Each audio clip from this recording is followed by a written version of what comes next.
नमस्कार, मी निखिल मोराणकर आणि स्वागत आहे तुमचं आपल्या आजच्या भागामध्ये, ज्याचं नाव आहे कनकचौरी. कनकचौरी. आता आपल्यामधल्या बऱ्याचशा लोकांनी ह्याबद्दल माहिती जाणलीच नसेल किंवा माहितीच नसेल.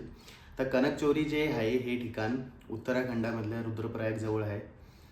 हे भगवान कार्तिकेय स्वामींना कार्तिकेय स्वामींचं मंदिर आहे, ज्यांना आपण मुरुगनसुद्धा म्हणतो. त्यांचं मंदिर इथं आहे. आणि नॉर्मली आपण मूर्ती स्वरूपात जे आहे ते भगवंताला पूजतो. तिथं आपण अस्थि स्वरूपात, म्हणजे जे सापाळा आहे तिथं एक, त्याला आपण तिथं हाडांचा सापाळा असं म्हणतो, त्याचं मंदिर आहे, जे कार्तिक स्वामींचं असं म्हणतात. आणि त्याला वर्षानुवर्षापासून पूजलं जातं. आणि तिथं हे मंदिर आहे. ह्या मंदिराची खासियत म्हणजे काय, ह्या मंदिरावर पोचल्यावर तुम्हाला हिमालयाच्या पर्वतरांगांचा 360 व्ह्यू डिग्री आनंद तुम्हाला घेता येत असतो. आणि याच्यासाठी एक सगळ्यात महत्त्वाची माहिती, तुम्ही इथं पोचलं पाहिजे सकाळी सकाळी. त्याचं महत्त्वाचं कारण असं, कारण की तुम्हाला जर कधी व्यवस्थित दृश्य आनंद घ्यायचा या मंदिराचा आणि आजूबाजूच्या परिसराचा, तर तुम्ही वेळेवर पोचणं खूप गरजेचं आहे. आम्ही आमचा प्रवास सुरू करत असताना आमच्या प्रवासामध्ये किंवा आमच्या यात्रेमध्ये हे स्थळ नव्हतं, परंतु म्हणजे मेन टायमिंगवर हे स्थळ ॲड करण्यात आलं. बऱ्याच जणांचं म्हणणं असं होतं की आम्ही परत इथं येणार नाही, तर माहीत नाही याचं दर्शन कधी होईल का नाही म्हणून. आणि ते ऐन टाईमवर ॲड करण्यात आलं आणि आम्ही पुढच्या प्रवासासाठी निघालो. बराचसा खडतर प्रवास, छोटे छोटे रस्ते पार करत आम्ही कनकचौरी ह्या गावामध्ये पोचलो. या कनकचौरी गावापासून एक साधारणतः 3.5 किलोमीटरचा ट्रेक करून तुम्हाला वरती जावं लागतं. आणि त्या 3.5 किलोमीटरच्या ट्रेकवरतून 300-350-380च्या आसपास जवळ पायऱ्या त्या चढून तुम्हाला मंदिरापर्यंत जावं लागतं. वाटणारा सोपा ट्रेक, परंतु इथली जी माती आहे ही मुरुम टाईप आहे. मुरुम असतो ना ज्याच्यावरनं तुम्ही सटकतात, तशी माती आहे. जर कधी पाऊस नसेल, व्यवस्थित वातावरण असेल, तर खूप सुंदर असा सोपा असा ट्रेक आहे, तुम्ही जाऊ शकतात आणि येऊ शकतात, अवघड काही नाही. परंतु जर पाऊस असेल तिथून सटकण्याचे चान्सेस जास्त असतात. सटकण्याचे म्हणजे रोड व्यवस्थित आहे, तुम्ही असं खाली वगैरे पडत नाही, पण तिथं सटकू शकतात. मी तुम्हाला हे पहिले याच्यासाठी सांगतोय कारण की प्रॉपर प्लॅनिंगनुसार जा, हे खूप महत्त्वाचं असतं. आम्ही तिथं गेल्यानंतर असं ठरलं पहिले की आपण घोडे करूयात, परंतु सगळ्यांचं म्हणणं पडलं की थोडंसं आहे तर घोडे करण्याची गरज नाही. आणि बाकी सगळेजण निघाले. आमच्यातले आमच्या ग्रुपमधनं मी आणि गणेश भाऊ होतो परिवारामधनं, आणि बाकी सगळेजण ऑलरेडी मी म्हटलो की आमच्यापेक्षा उत्साही होते सगळेजण, खूप जास्त उत्साही होते.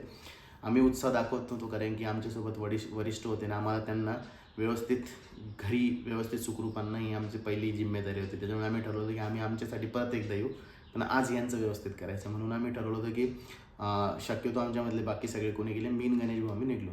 एक पर्टिक्युलर वेळेपर्यंत गेल्यानंतर मला एवढ्या पूर्ण प्रवासात मला कुठंच निगेटिव्ह वाटलं आणि मला असं वाटलं की मी नाही जायला पाहिजे. काय माहिती मला का असं वाटलं असेल. आणि मी तिथं थांबून गेलो. मी गणेश भाऊंना म्हटलं की तुम्ही जा, मी नाही येते, मी थांबतोय. गणेश भाऊ ते पुढे निघाले, मी तिथंच थांबलो. मी तिथंच बसून 15 ते 20 मिनिट विचार करतो की मी आता पुढं जाऊ. मी एक टप्प्यानंतर पर्टिक्युलर वेळेनंतर थोडा पुढंपर्यंत गेलो सुद्धा, परंतु त्याच्यानंतर एका ठिकाणी तिथं बसायला जागा होती, तिथं मी बसून घेतलं आणि मी ठरवलं की नाही जायचं आहे मला वरती. कारण की मला इंटरनली फिलिंग चांगली येत नव्हती की मला जायला पाहिजे वरती म्हणून. आणि मी तिथं थांबून गेलो. बहुतेक आता तुम्हाला असं वाटतं की निगेटिव्हली नाही, हा मी माझा अनुभव सांगतो आहे. आणि हा अनुभव तसाच होता, मी ज्या माझ्या मनात फील करतो तेच तुम्हाला सांगतो आहे. ऑलरेडी सगळे खूप थकलेले होते मागच्या प्रवासामधनं, आणि तिथं खाली थांबण्याची व्यवस्था, गाड्यांमध्ये सगळे बसले होते. आमचे जिजाजी, त्यांना सर्दी खोकला होता. बाकी सगळे व्यवस्थित होते, पण सर्दी खोकला पाहुण्यांना असल्यामुळे ते थोडं आम्ही थांबलेलो. आणि मग मी खाली आलो. मग बराचसा वेळ होऊन गेला, अंधार होऊन गेला. वरती हे गेले, दर्शन घेतले आणि मी खाली येण्यासाठी निघाले. बरेच जण एक एक करून खाली येऊन गेले. येताना बरेच जण पाय सटकून तिथं पडले. त्यांना बऱ्याच जणांना बऱ्याच वेळा पडले. ठीक आहे, कारण की वरतून पाऊस चालू आहे आणि त्या चिकन मातीवरनं तुम्ही खाली उतरता, तिथं पडणं साहजिक आहे. जिथं घोड्यांचे पाय सटकतात तिथं तुम्ही कोण, बरोबर आहे ना. तर अशा परिस्थितीमध्ये तिथं दर्शन झालं. पण जर कधी तुम्ही सकाळी आणि चांगल्या क्लिअर वातावरणामध्ये जाता, तर हे स्थळ नक्की केलं पाहिजे. संध्याकाळच्या वेळेला इथं प्लॅन करायचं, आणि ही माझी सगळ्यांना विनंती आहे. ठीक आहे, कारण की आमची चुकी तीच झाली. आम्ही पोहोचलो इथं संध्याकाळी 4-4:30च्या दरम्यान. तिथून आम्ही प्रवास सुरू करणार, तर इट इज नॉट पॉसिबल. हे शक्यच नाही आहे की तुम्ही हे करू शकता. म्हणजे खूप असं कोणाला काही त्रास नाही झाला, पण जी होणारी दुखापत ती झालीच ना. बरेचसे जण पडले, लागलं तर ते सांगत नाही आपण. आणि ते खूप मला असं वाटतं की ते घातक होऊ शकतं अशा सिच्युएशनला. म्हणून आपण जेव्हा जातो ना, तर प्रॉपर प्लॅन करून जा. रन टाईमवर कोणतंही स्थळ ॲड करू नका. काही फरक पडत नाही. भगवंत तिथं तिथपर्यंत त्या स्थळाला गेले, तुम्ही खालून जरी पाय पडला शक्य नसेल तरी चालतं, काही हरकत नाही. पण ऐन टाईमवर एखादं स्थळ ॲड करणं आणि तिथं एखादी उपदा आपल्यावर ओढून घेण्यापेक्षा बेटर आहे की ते आपण प्रॉपर प्लॅनिंग झालं पाहिजे. खास करून जेव्हा तुम्ही परिवारासोबत जातात, तुम्ही एकटी नाही आहात आणि तुमच्यासोबत महिला आहेत तर मला असं वाटतं त्यावेळेला रन टाईमला तुम्ही ह्या गोष्टी नाही करायला पाहिजे. प्रॉपर तुम्ही स्वतःची काळजी घेतली पाहिजे, परिवाराची काळजी घेतली पाहिजे आणि त्याच्यासाठी प्रॉपर प्लॅनिंग असणं खूप गरजेचं आहे. जर प्रॉपर प्लॅनिंग नसेल ना, तर त्रास आपल्याला होतोच आणि तो त्रास आपल्याला उद्भवायचाच नाही आहे. तो अनुभव तो दिवस पण आमचा वर्स्टच होता. मी सांगेल की खूप असं पॉझिटिव्ह तिथून आलं नाही. बऱ्याचशा जणांचं नंतर हेच होतं की नसतं केलं तरी चाललं असतं. म्हणून ऐन टाईमवर नवीन घटना ॲड करू नका. परंतु जर का तुम्हाला शक्य आहे, तुम्ही सकाळच्या वेळेत तिथं पोहोचू शकता, तर नक्की जा आणि वातावरण क्लिअर असेल तरच नक्की जा, असं माझं सगळ्यांना सुझाव आहे. पण असं म्हणतात की कार्तिक स्वामींचं हे जे मंदिर आहे ते खूप पुरातन आहे आणि इथं दर्शन घ्यायला आपण गेलं पाहिजे, नक्की जायला पाहिजे. पण मी जसं सांगितलं, या पहिले प्रिकॉशन्स आपल्याला घेतले पाहिजे. कार्तिक स्वामींबद्दल थोडंसं बोलूयात आपण. कार्तिक स्वामी म्हणजे गणेशाचे बंधू आणि शिवपार्वतीचा मुलगा. शिवपार्वतीला 2 मुलं होते. एक होता कार्तिक स्वामी, एक होते गणेशजी. आणि त्यांचे हे आता त्यांची एक कहाणी आहे तुम्हाला सांगतो. कार्तिक स्वामी हे खूप ध्येयवादी आणि आपण म्हणतो ना की ते एकदम एकनिष्ठेने काम करणारे धाडसी योद्धा होते.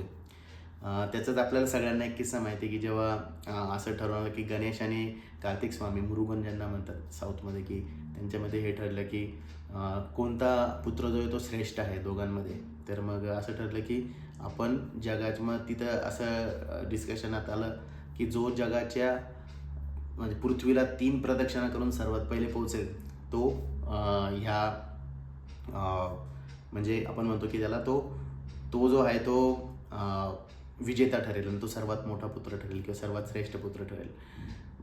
कार्तिक स्वामी निघाले. कार्तिक स्वामींचा जो वाहन आहे ते आहे मोर. मोरावर त्यांनी प्रदक्षिणा मारायला सुरुवात केली पृथ्वीची. आणि आता गणेशाचं वाहन म्हणजे गणपती, गणपतीचं वाहन म्हणजे उंदीर मामा. आता उंदीर मामावर प्रदक्षिणा कसं मारणार? मग त्यांनी तिथल्या तिथंच आपल्या आईवडिलांना 3 प्रदक्षिणा मारल्या आणि कार्तिक स्वामींनी खूप फास्ट अशा प्रदक्षिणा मारून जोपर्यंत येतात तोपर्यंत ठरलं की मग कोण विजय ठरलं. तर मग त्यांनी सगळ्यांच्या हिशोबाने ठरलं की गणेश हा श्रेष्ठ आहे आणि तो सगळ्यात पहिले प्रदक्षिणा मारला. आणि तिथं सांगण्यात आलं की गणेशाने सांगितलं की मला जन्मदाती माझी आई, माझे वडील इथं बसलेत, ज्यांनी मला या जगात आणलं, हे जग दाखवलं, ते इथं असेल तर त्यांच्यापेक्षा श्रेष्ठ कोण असू शकतं? माझ्यासाठी हेच जग आहे, माझ्यासाठी हीच पृथ्वी आहे आणि यांना मी प्रदक्षिणा मारली, त्याच्यापेक्षा मोठं माझ्यासाठी काहीच नाही. आणि त्यांच्या युक्तिवादाला प्राधान्य देऊन त्यांना विजेता ठरवलं. आणि इथं कार्तिक स्वामींना राग पण आला होता की मी एवढी जगाची भ्रमंती करून आलो, 3 प्रदक्षिणा मारून आलो आणि तुम्ही मला तिथं हे केलं. असा एक किस्सा आहे. अजून एक मी गोष्ट ऐकली होती कार्तिक स्वामींबद्दल की असं म्हणतो आपण 10 दिवस गणेश जे येतात ना, गणपती येतात, तर 10 दिवस गणेश जे येतात ते कार्तिक स्वामींना भेटायला येतात आणि साऊथमध्ये ते येत असतात आणि तेव्हा आपण 10 दिवसाचं गणेशाचं पार्थिव पूजन जे असतं ते करत असतो. आता प्रत्येक गोष्टीमागं काही ना काही कहाण्या आहे, काही ना काही गोष्टी आहेत. पण मी ज्या ऐकलेल्या या 2 गोष्टी त्या मी तुमच्यापर्यंत शेअर केल्या. कार्तिक स्वामींना साऊथमध्ये मुरुगन म्हणून ओळखलं जातं. तिथं खूप जास्त त्यांचं हे आहे, अय्यप्पा पण म्हणतात त्यांना, अय्यप्पा पण म्हणतात बरेचसे लोक. तर कार्तिक स्वामींना साऊथमध्ये तर खूप मानलं जातं. त्यांची पूजा खूप जवळ होते. महाराष्ट्रामध्ये आपण कार्तिक स्वामींचं दर्शन मोस्टली कार्तिक पौर्णिमेला घेतो आणि वर्षभर महिलांसाठी त्यांचं जे मंदिर असतं ते मंदिरात प्रवेश जो तो वर्जित असतो, महिला त्याचं दर्शन घेत नाही. पण कार्तिक स्वामींचं दर्शन कार्तिक पौर्णिमेच्या दिवशी आपण सगळे घेत असतो. आणि पण छान आहे कनकचौरी, पण खूप सुंदर आहे, वातावरण खूप छान आहे, छोटंसं गाव आहे छान, तिथं तुम्ही थांबू शकता. थांबण्याची व्यवस्था शक्यतो नाही, पण खाण्याची व्यवस्था होऊन जाते. आमच्या आयोजकांनी तिथंच एका हॉटेलवाल्यासोबत बोलून तिथं त्यांनी मस्तपैकी त्या दिवशी पुरी आणि भाजीचा बेत होता आमचा, खूप सुंदर असं जेवण झालं. आणि त्याच्यानंतर आम्ही पुढच्या प्रवासात निघालो. फक्त एक जो अनुभव होता ना तो खूप मला असं वाटतं की ऐन टाईमवर एखादी गोष्ट ॲड करणं ना कधी पण आपल्यासाठी घातक असू शकते आणि ते नाही करायला पाहिजे, काही गरज नाही आपल्याला. ऐन टाईमवर तुम्ही एखादी गोष्ट ॲड करता आणि त्याच्याने जर कधी तुम्हाला न न येणारं संकट आपण जर ओढून घेत असो तर ते नाही आलं पाहिजे असं मला असं वाटतं. आणि ते खूप महत्त्वाचं आहे. तुमच्या प्लॅनिंगमध्ये प्रॉपर गोष्टी असणं खूप गरजेचं आहे. पण खूप छान होता आमचा तो अनुभव पण. आणि कार्तिक स्वामींना आम्ही बाकीच्यांनी तिथूनच नमन केलं खालून. बरेच जणांची जी इच्छा होती त्यांनी जाऊन दर्शन घेऊन आले, त्यांची इच्छा पूर्ण झाली. ते पण एका ठिकाणी बरोबर होते की याच्यानंतर आम्ही परत येणार की नाही माहीत नाही आम्हाला दर्शनाला, तर आज आम्हाला जायचं आहे. ठीक आहे, फक्त माझं एवढंच म्हणणं आहे की तुम्ही पहिल्यापासून त्या प्लॅनिंगमध्ये त्या गोष्टी ठेवा. आणि अशा ठिकाणी सगळ्यात महत्त्वाची गोष्ट, जर तुम्ही ग्रुपने जाताय तर ग्रुपने परत या. 2 जण पुढे आले, 2 जण मागे राहिले, अशा गोष्टी करू नका. कोणालाही मागं सोडू नका. कारण की तुम्ही जेव्हा ग्रुपमध्ये वरती जातात एका ठिकाणी जिथं अननोन, तर तिथं आपल्यासोबतच्या दुसऱ्या व्यक्तीला त्रास नाही झाला पाहिजे. आपण स्ट्रॉंग असू तर आपण त्यांना हिमतीने सगळ्यांना खाली घेऊन याची आपण थोडी काळजी सगळ्यांनी घेणं खूप गरजेचं आहे. पण खूप छान प्रवास होता आमचा.